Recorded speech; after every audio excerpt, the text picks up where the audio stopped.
de casa. Levítico 13.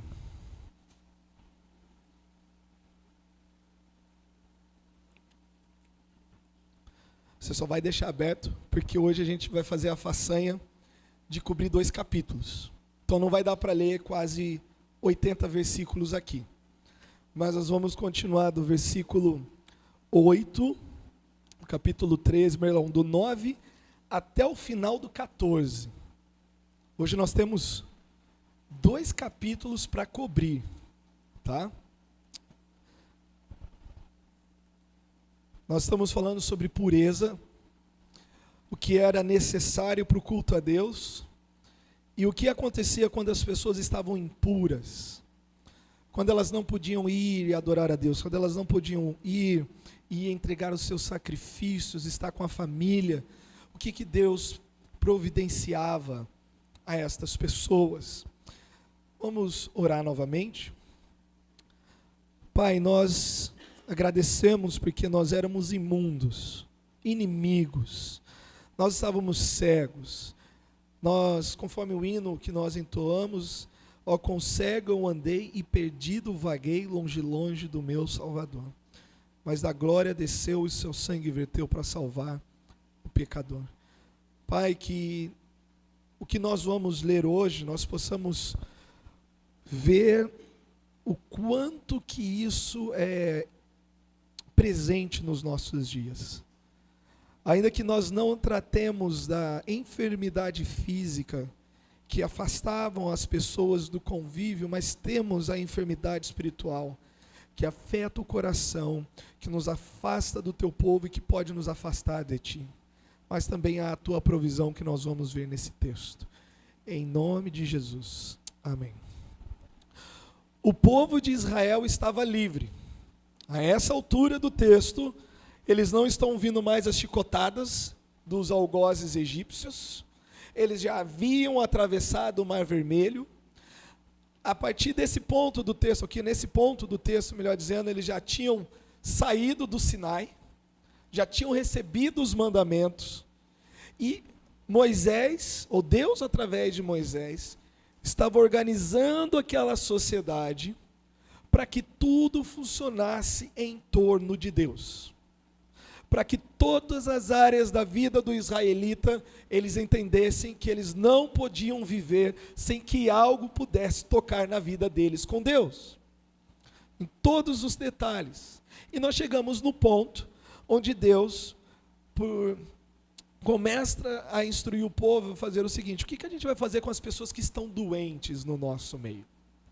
A princípio se pensa em toda a questão de saneamento básico, contenção de epidemia, saúde, mas há algo muito além disso. O povo estava livre, não estava mais sujeito à escravidão e violência, porém outras preocupações tomariam lugar no cotidiano dos israelitas. Problemas e dificuldades são instrumentos de Deus para testar a nossa fé, como também para revelar o nosso coração. A adversidade revela a inclinação do coração. E lá em Deuteronômio é dito que Deus deixou eles vagarem no deserto para humilhar eles e mostrar o que estava no coração deles. Uma dor de cabeça domingo de manhã para uns pode ser uma desculpa para ficar em casa com a consciência limpa. Opa, estou passando mal, não vou na igreja, né? Estou ruim. Enquanto para outros é uma grande tristeza não poder estar na Assembleia dos Santos.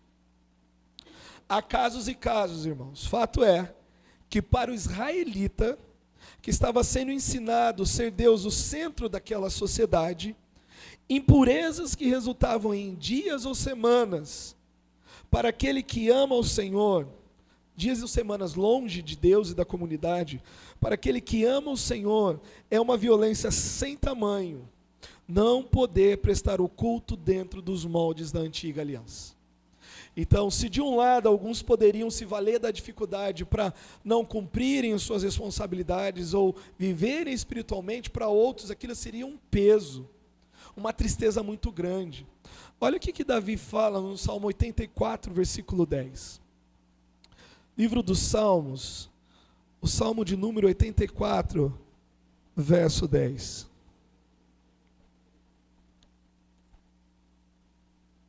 Vamos ver o versículo 9 e 10. Salmo 84. Olha, ó Deus, escudo nosso, e contempla o rosto do teu ungido, pois um dia nos teus átrios, que são os átrios? Quem lembra? É a parte inicial ali do templo. Pois um dia nos teus átrios vale mais que 1000. Prefiro estar à porta da casa de Deus a permanecer nas tendas da perversidade. Então, se um dia você quiser saber como é que um coração, segundo o coração de Deus, age, é alguém que ama estar na casa de Deus, como Davi.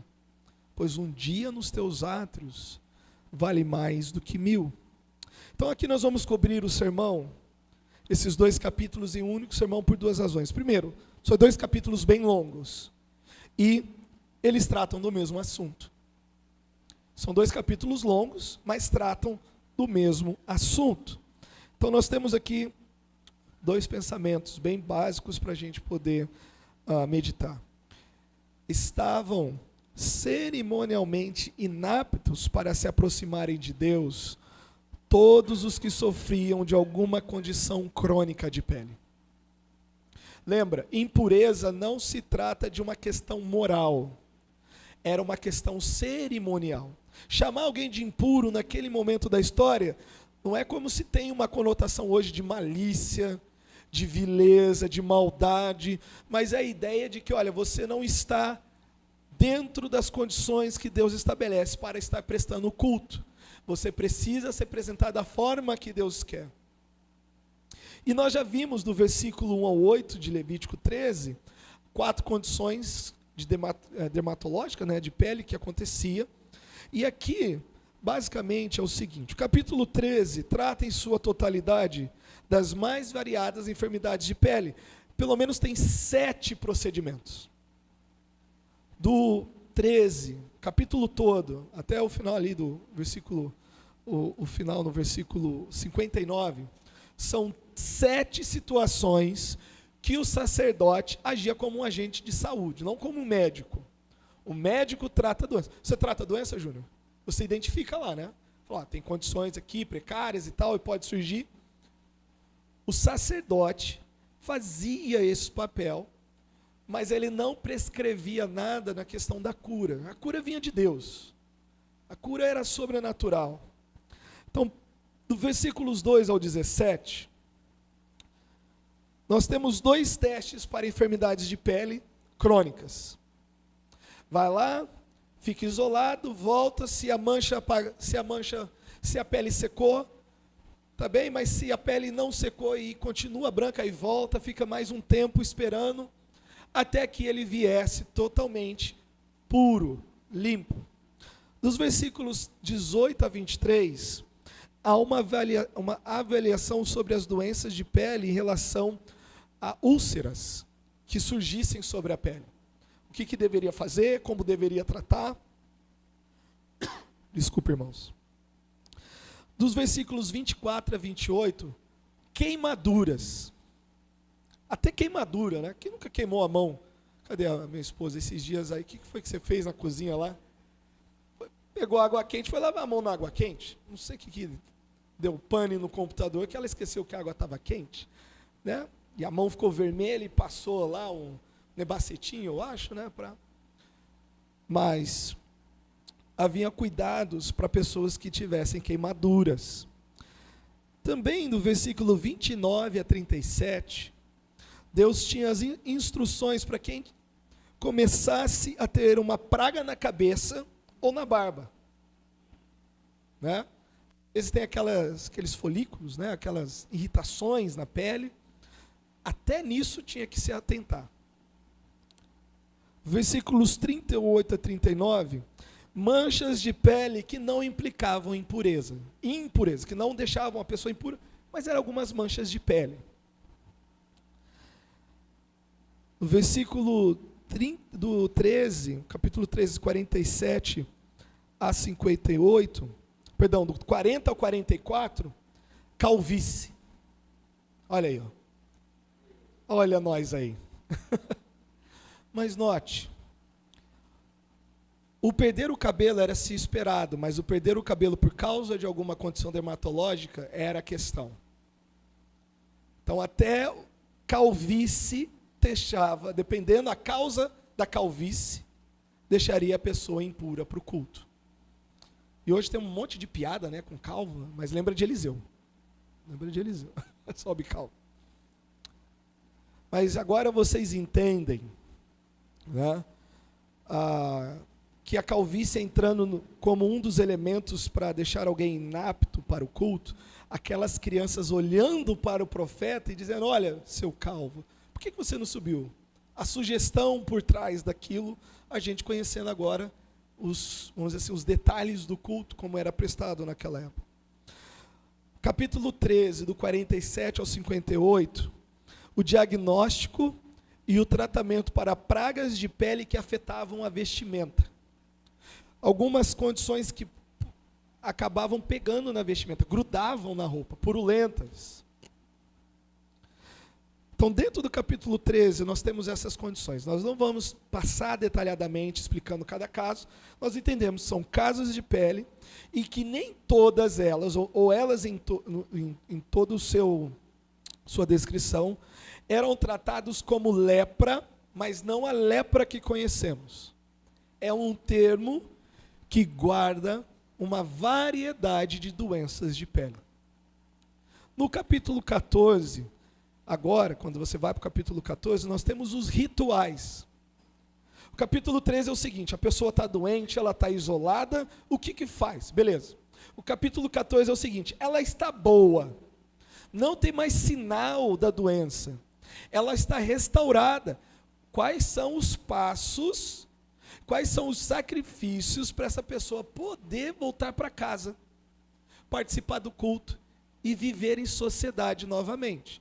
O capítulo 14 vai tratar disso. São os rituais. E esses rituais aconteciam assim assim que era constatado pelo sacerdote que a chaga já não existia mais. Olha os versículos 1 e 2. Capítulo 14. Disse o Senhor a Moisés: esta será a lei do leproso no dia da sua purificação. Será levado ao sacerdote. Este sairá fora do arraial e o examinará. Lembra?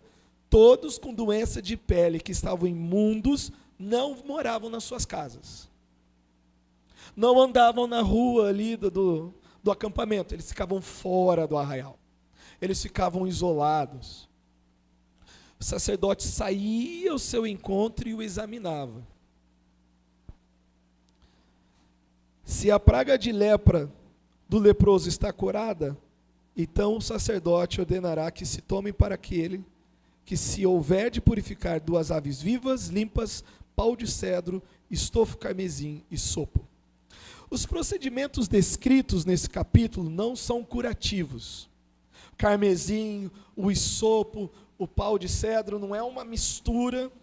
Eu não sei se aqui no Rio tem, ou deve existir em algum lugar. Mas eu lembro que lá na minha cidade, na frente do ambulatório médico, tinha um hospital de base e tinha um ambulatório do outro lado da rua.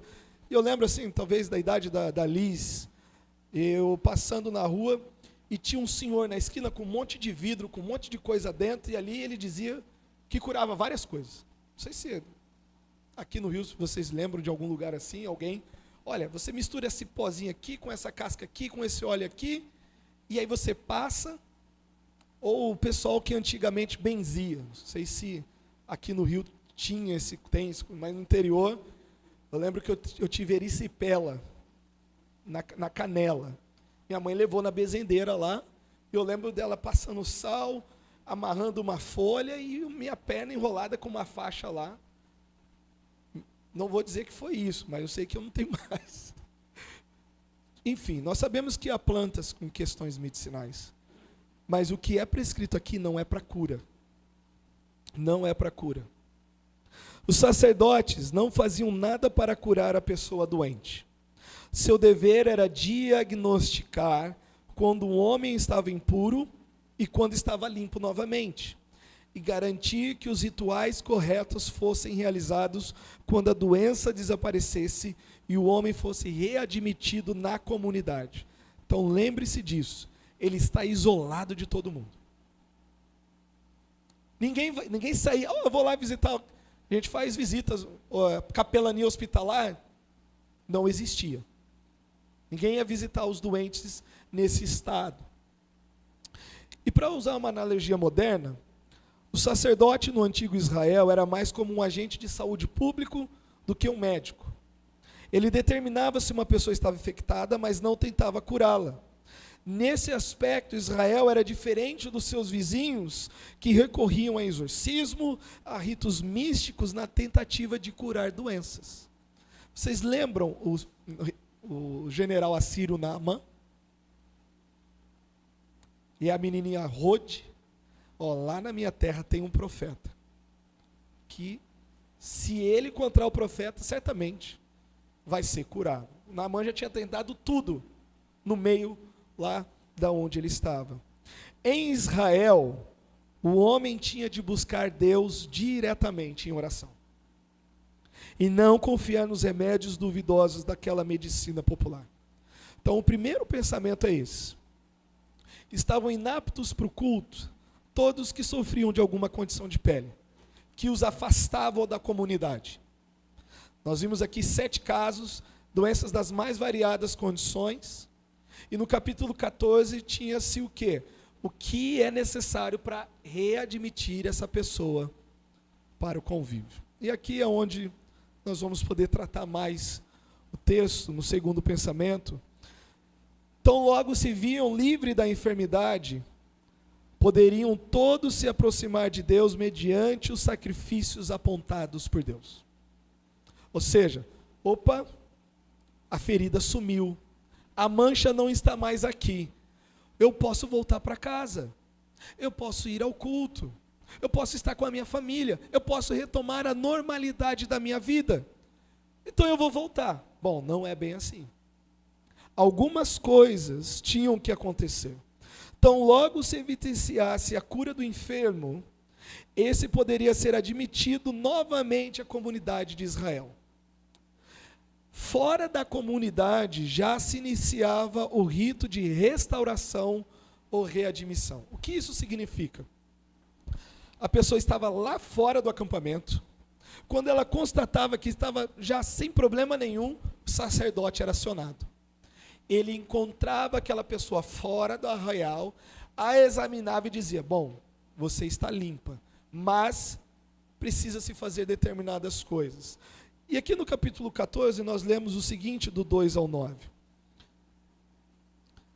Esta será a lei do leproso no dia da sua purificação. Será levado ao sacerdote. Este sairá fora do arraial. Lembra? Todo pecado era tratado fora do arraial. Os bodes eram levados para fora. Oferta pelo pecado, oferta pela culpa do pecado, não era finalizado no tabernáculo, era finalizado lá fora. E a mensagem é clara: não há comunhão com Deus aqueles que estão em pecado. Então o sacerdote ordenará que este homem tomem para aquele que se houver de purificar 2 aves vivas e limpas. Então já sabe quais são as aves limpas. Nós vimos sobre os animais. Pau de cedro, estofo de carmesim e ísopo. Ou isopo, não sei como é que pronuncia. Isopo. Mandará também o sacerdote que se molhe uma ave num vaso de barro sobre as águas correntes. Tomará a ave viva e o pau de cedro e o estofo carmesim e isopo, e os molhará no sangue da ave que foi imolada sobre as águas correntes, dando a ideia que a água está levando. Tudo é simbólico no sentido de ensinar o que está acontecendo. E sobre aquele que há de purificar-se da lepra, espargirá 7 vezes. Então o declarará limpo e soltará a ave viva para o campo aberto. Aquele que tem de se purificar, lavará as vestes, rapará todo o seu pelo, banhar-se-á com água e será limpo. Depois estará no arraial, porém ficará fora da sua tenda por 7 dias. Ao 7º dia, rapará todo o seu cabelo, a cabeça, a barba e as sobrancelhas, rapará todo o pelo, lavará as suas vestes, banhará o corpo com água e será limpo.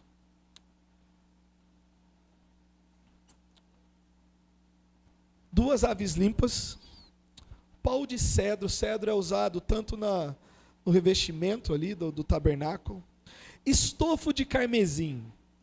Vocês lembram onde aparece carmesim? Um outro texto?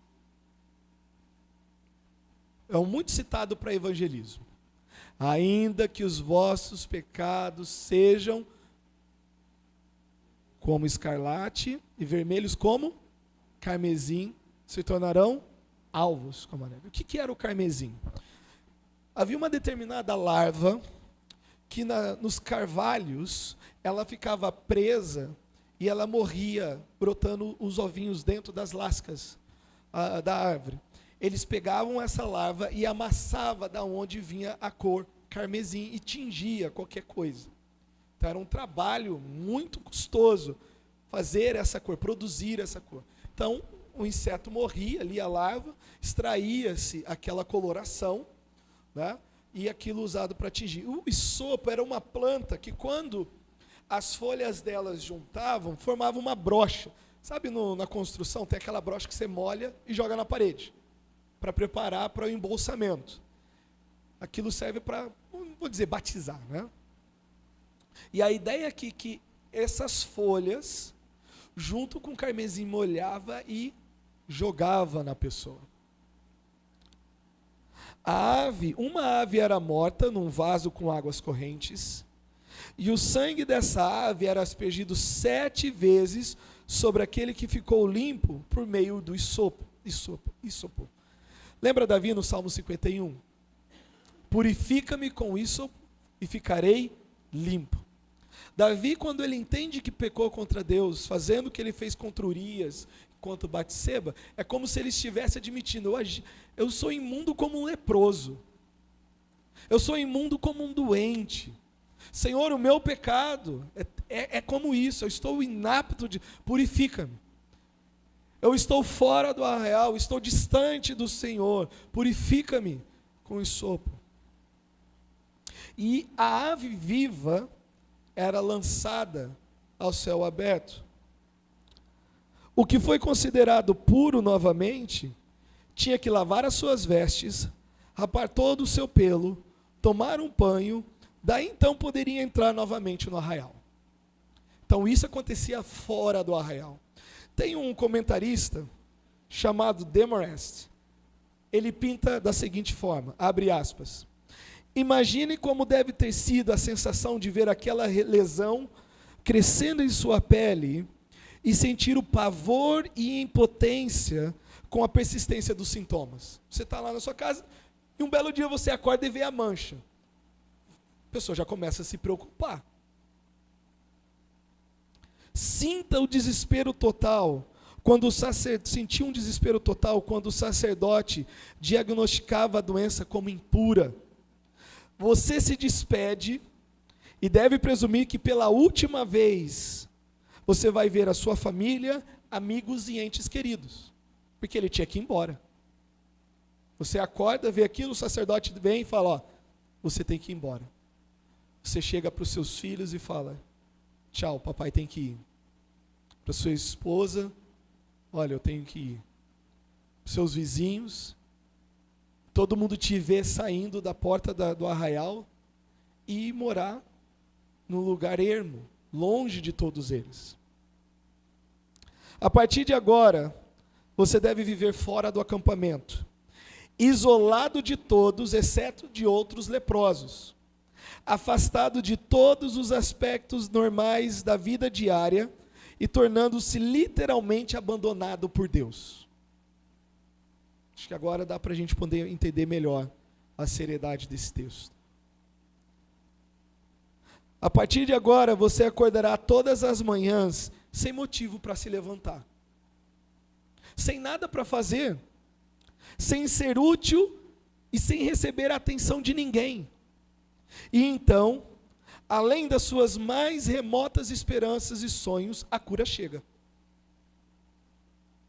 Você está lá isolado e aquele quadro começa a se reverter. A doença é interrompida. Imagine a alegria de voltar ao acampamento e agora ser restaurada a todos os direitos e privilégios de ser humano novamente. Porque praticamente considerava aquelas pessoas a caminhos da morte. Privilégio de adorar o Deus vivo novamente no tabernáculo com seus amigos e familiares, renovado, restaurado. Que celebração devem ter sido aqueles cultos de purificação. Que festa, quando o sacerdote saía e sabia, opa, tem alguém voltando para casa. Tem alguém sendo readmitido à comunidade. E uma vez admitido ao arraial, que era a primeira etapa, há também a necessidade de ser admitido diante de Deus. Então aquela pessoa lá vinha, cruzava o portão do arraial, se existia um portão, né, mas um limite, só que ele não entrava em casa ainda. Ele ficava mais 7 dias fora de casa, em observação. E aí, no final desses 7 dias, ele se raspava todo, tomava um banho, colocava roupas novas.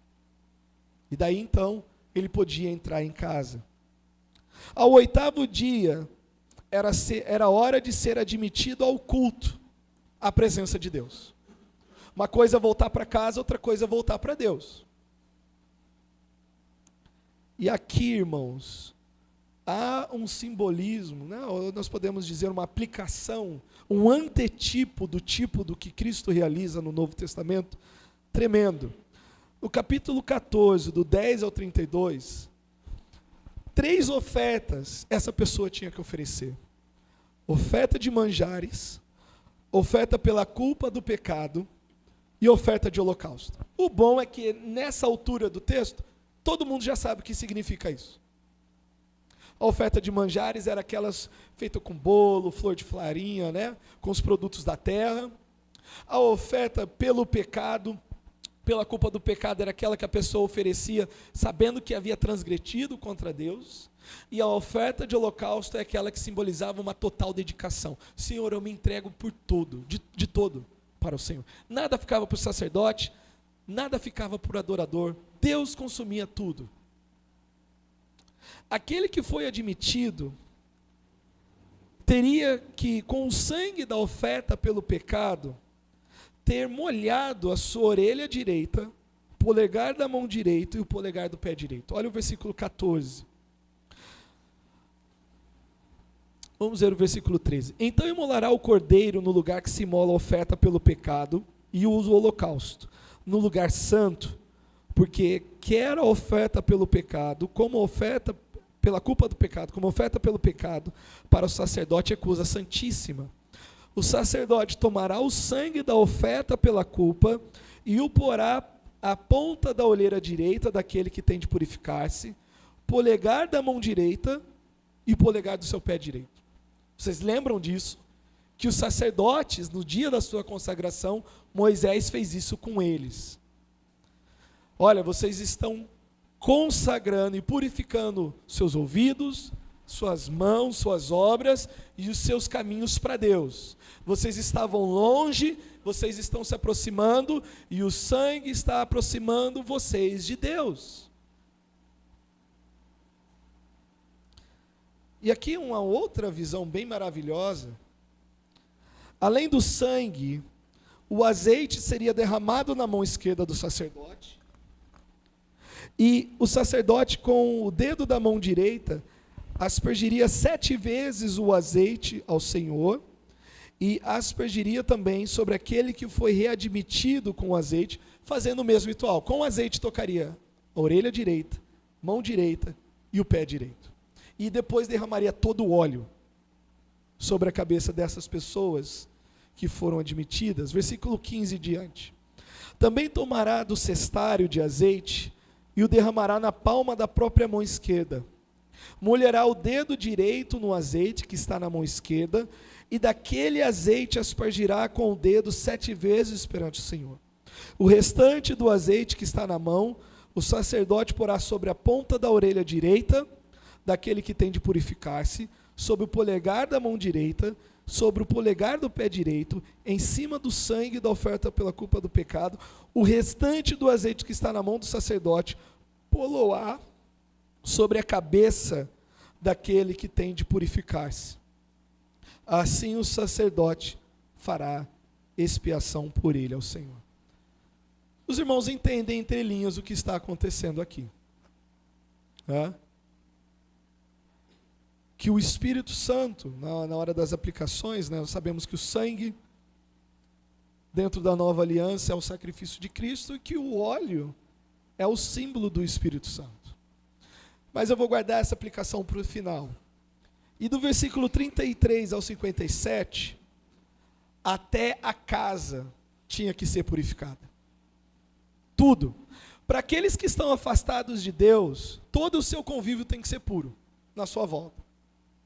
Nada que pudesse fazê-lo impuro novamente, ou lembrar-se da sua condição antiga, era para que tudo se fizesse novo. Lembra de algum texto? E assim, se alguém está em Cristo, é nova criatura. As coisas antigas passaram e eis que tudo se fez novo. Para nós aplicarmos. Primeiro, a dinâmica desses dois capítulos retrata o cuidado de Deus com aqueles que por alguma razão, mais precisamente por causa do pecado, estão distantes dele e da comunidade dos santos. É só uma questão de saúde, mas eles não podiam adorar a Deus. E por mais que eles não tivessem pecado, ainda que vocês podem notar que no Velho Testamento, boa parte do juízo de Deus envolvia doenças de pele. Lembra quando Miriam e Arão falaram mal de Moisés?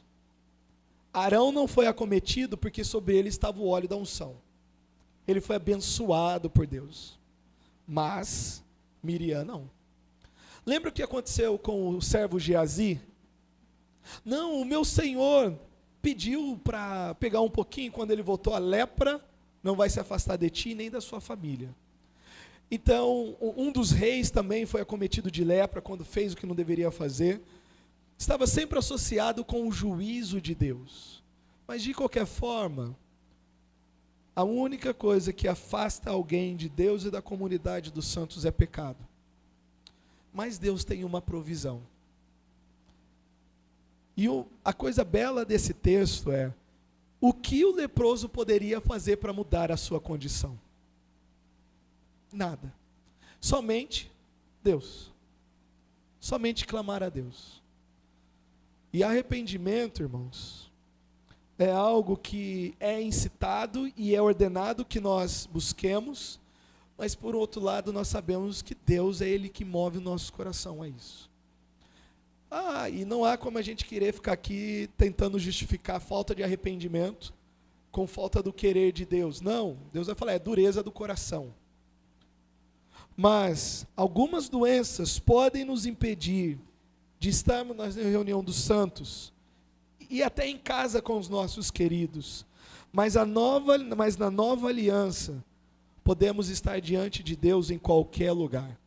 Lembra a conversa com a mulher samaritana? Os judeus dizem que é lá em Jerusalém, no templo, que nós devemos adorar, e Jesus fala, mas vem o tempo, já chegou, em que o Pai procura adoradores que o adorem em espírito e em verdade. Não aqui em Samaria, nem naquele templo, mas diante do Senhor. Mesmo estando saudável, o pecado pode afastar você de Deus e da comunidade dos santos. Você pode não ter nenhuma doença visível, mas o seu coração pode estar doente, por estar diante de Deus, distante de Deus. Arrependimento é a cura para o coração marcado pela chaga da desobediência a Deus. O filho pródigo se arrependeu não na porta da casa do seu pai. O leproso não recebeu a restauração dentro do arraial, mas foi lá fora. Deus o buscou lá fora. O filho pródigo não se arrependeu na porta da casa do seu pai, mas no meio da miséria em que vivia, sentia o peso e a tristeza de estar longe daquele que o mais amava.